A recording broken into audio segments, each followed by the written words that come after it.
La République démocratique du Congo est-elle devenue la pétrolière de la région des Grands Lacs?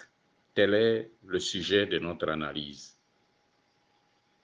En ce moment de grandes angoisses à l'échelle mondiale, au moment où tous les peuples de la Terre, avec leurs dirigeants politiques, sont tous préoccupés à combattre cet ennemi invisible qu'est le Covid-19 et qui propage le souffle de la mort sur toute la planète, les dirigeants politiques congolais, eux, se livrent toujours à la course à l'enrichissement malhonnête.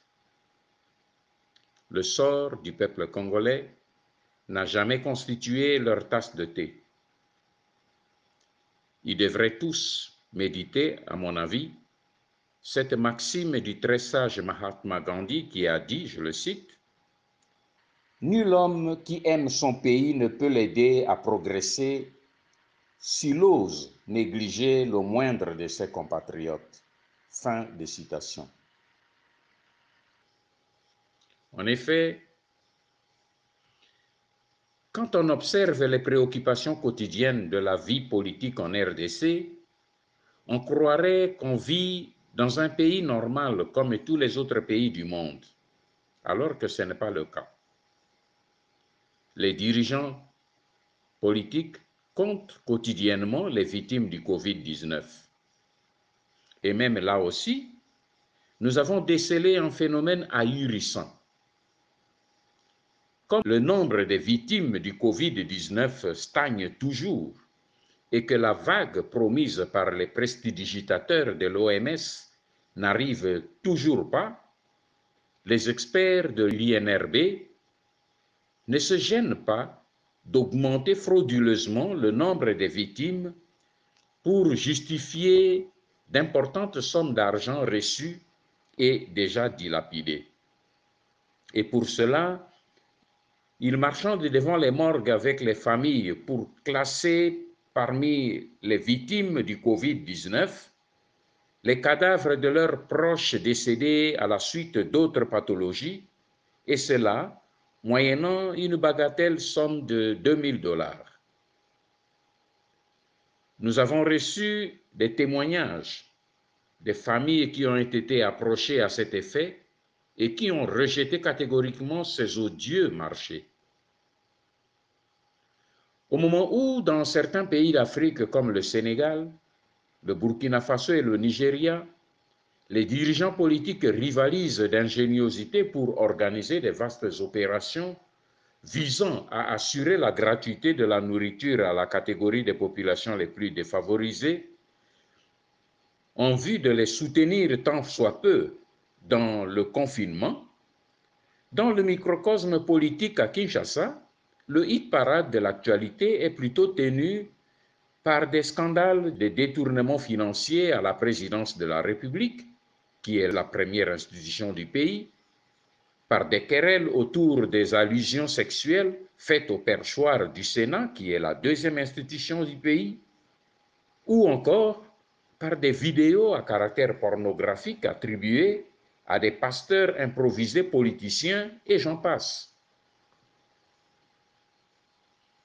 Alors que, au même moment où l'attention du peuple congolais est détournée et focalisée sur ces scandales et ces immoralités à l'est de la République, nos ennemis, eux, redoublent d'ardeur et de stratagèmes pour accélérer le processus d'élimination des populations congolaises autochtones et déploient en même temps des manœuvres diplomatiques pour convaincre la communauté internationale à soutenir leur projet diabolique qui consiste à accorder aux immigrés rwandais l'autodétermination des territoires congolais dans le Kivu.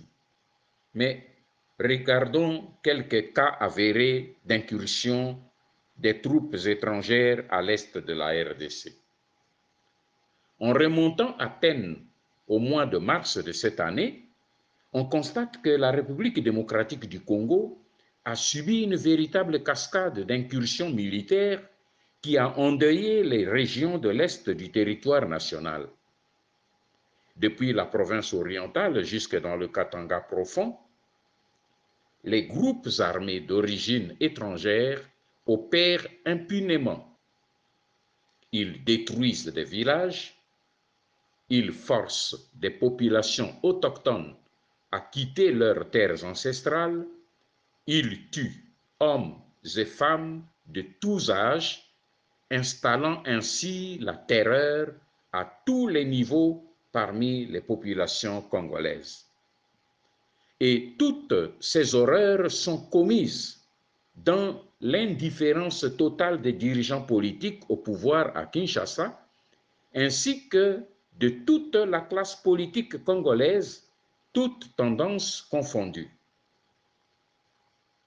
Tenez, le 18 mars 2020, on a découvert à Goma la présence clandestine de plusieurs centaines d'émigrés Tutsis burundais qui prétendent appartenir à un mouvement mystico-religieux interdit au Burundi parce que ce mouvement cherche plutôt à renverser le gouvernement du président Hutu Peter Nkurunziza. Durant l'interrogatoire, l'un des clandestins aurait même déclaré, je cite, « Selon la prophétie, la RDC est leur terre promise ». Fin de citation. No comment.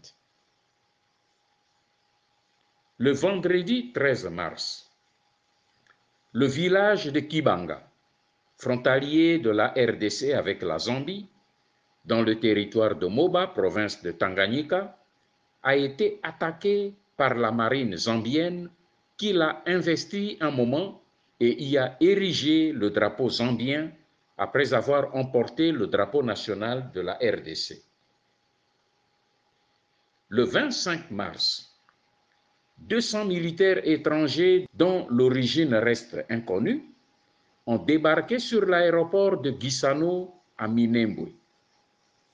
Selon des sources œuvrant à l'aéroport, ces mystérieux militaires sont arrivés à bord d'un avion en provenance de Kalemi qui est, soulignons-le, sous l'autorité administrative de Zoé Kabila.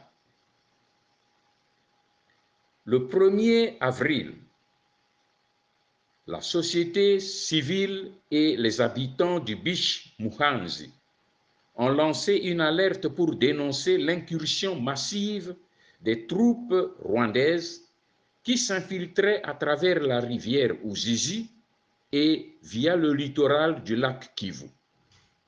Cette alerte est restée sans suite.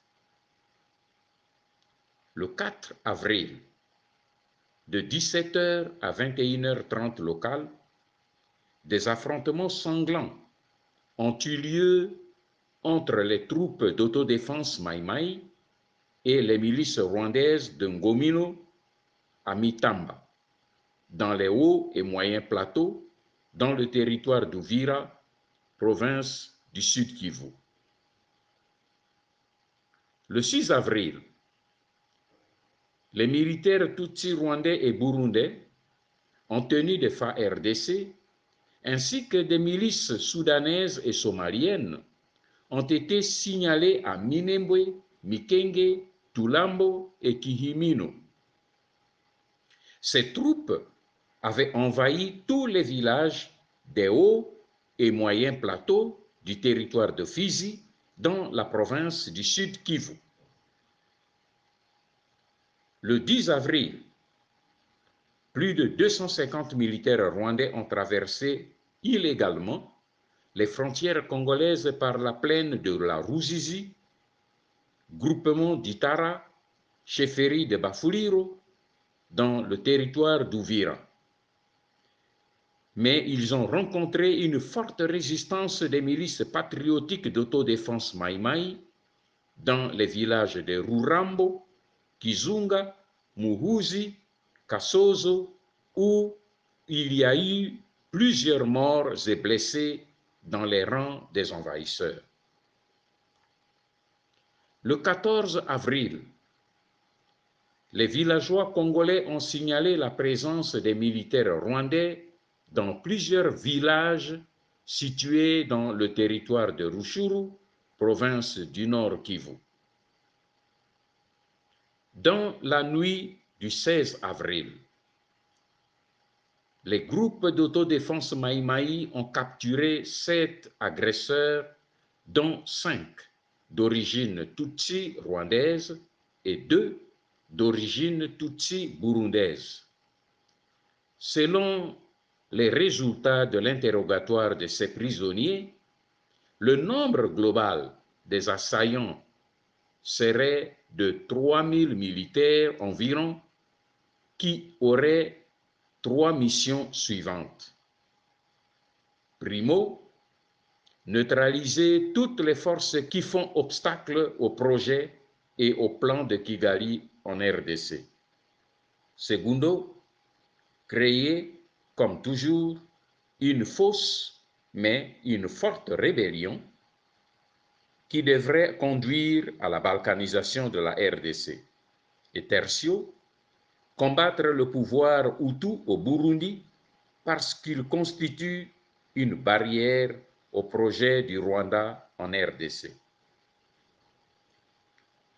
Parmi les principales forces d'invasion étrangères, nous comptons les ADF, qui sont un mouvement rebelle ougandais, mais opérant curieusement en RDC.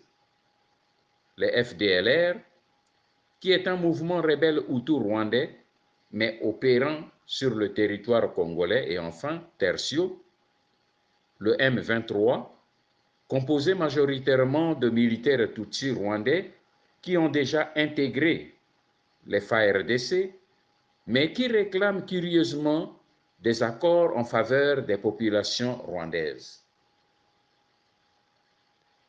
À ces 3 principales forces d'invasion précitées, il faut désormais ajouter les Ngomino, les Twirwaneho, les Red Tabara et les Imbonerakure, qui sont tous des mouvements militaires et mercenaires d'origine étrangère. Comme nous venons de l'exposer, la RDC a subi ces derniers mois l'incursion sur son territoire des troupes zambiennes, rwandaises et burundaises. Le gouvernement du Burundi estime que la présence des troupes expansionnistes tutsi rwandaises sur le territoire congolais constitue une grave menace pour son pays. Et comme ces autorités burundaises constatent que le gouvernement congolais ne fait aucun effort pour neutraliser cette présence massive des troupes rwandaises sur son territoire, à cause certainement de la complicité avérée entre le président nommé de la RDC, Félix Tshisekedi, et son complice et allié, le président rwandais Paul Kagame, et le gouvernement burundais a décidé d'envoyer ses militaires qui ont traversé la frontière du territoire d'Uvira et Fizi pour aller combattre les troupes rwandaises sur le sol congolais. Les Hutus burundais sont déterminés à en découdre avec les Tutsis rwandais sur le territoire congolais, laissés sans défense et sans autorité de l'État. Le territoire congolais est donc devenu une véritable pétaudière où des troupes des pays de la région des Grands Lacs s'affrontent tantôt pour régler leurs problèmes internes, tantôt pour les intérêts égoïstes, et tout cela au détriment du peuple congolais. Les rebelles rwandais, Ngomino et Twirwaneho, recrutent leurs hommes particulièrement au Kenya, en Ouganda et dans les milieux Tutsi du Burundi. Depuis quelques semaines, ces mercenaires sont en train d'encercler plusieurs villages des Bafuliro dans les hauts plateaux du groupement de Kigoma, dans le territoire d'Ouvira. Mais posons-nous la question suivante. Pourquoi les Bafouliros sont-ils devenus brusquement la cible que les Tutsis rwandais veulent exterminer à tout prix? Primo, c'est parce que les Bafouliros sont les vrais originaires et les seuls propriétaires des territoires convoités aujourd'hui par les Banyarwanda qui se font appeler frauduleusement Banyamulenge.